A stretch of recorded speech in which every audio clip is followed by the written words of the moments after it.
it's funny because when I hear the talk about the right and the left and the regional state or whatever national politics that are happening, we're as First Nations or Native Americans, we feel like we're dealing with the same short end of the stick.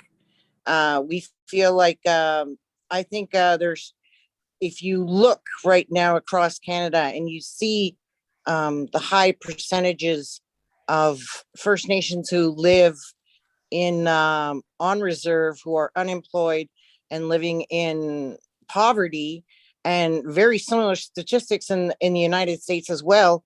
Um, Trying to have that, um, more of a say or a coalition or doing things to get people involved, it becomes very difficult because they're busy surviving.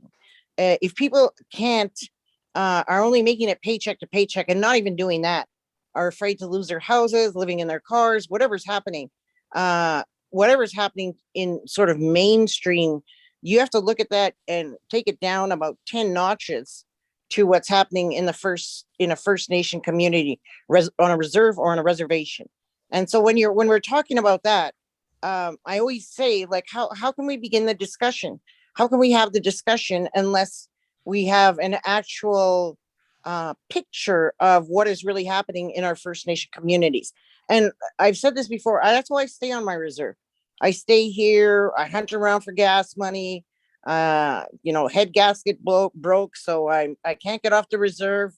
Things like that are very common for First Nation people. And if we're at that sort of capacity, I don't know how much we can contribute to looking at sort of the bigger picture, or the things kind of, I feel like this, that things that are being thrown at us, that, we're, we're, we're the inferior races, where, obviously color has separated us, and whether or not that's a ball in the right wing court, I think that ball has existed there for a long time.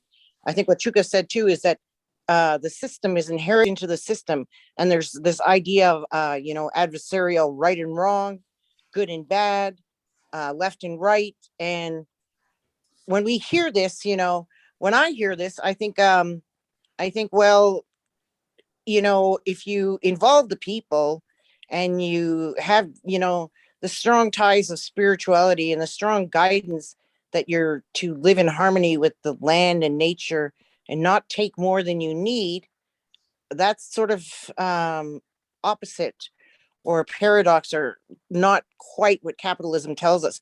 And basically, we're talking about capitalist structures that still exist. So I think that I like these discussions. I like hearing the I like hearing what is kind of in the minds of people. But again, I always have to bring in my own reality, bring in what is happening with the First Nation people, and we are the targets of this far right, and we are the targets, that are being hit, baton, shot, incarcerated. We're the targets, but yet we're busy surviving, and we're not even part of the conversation.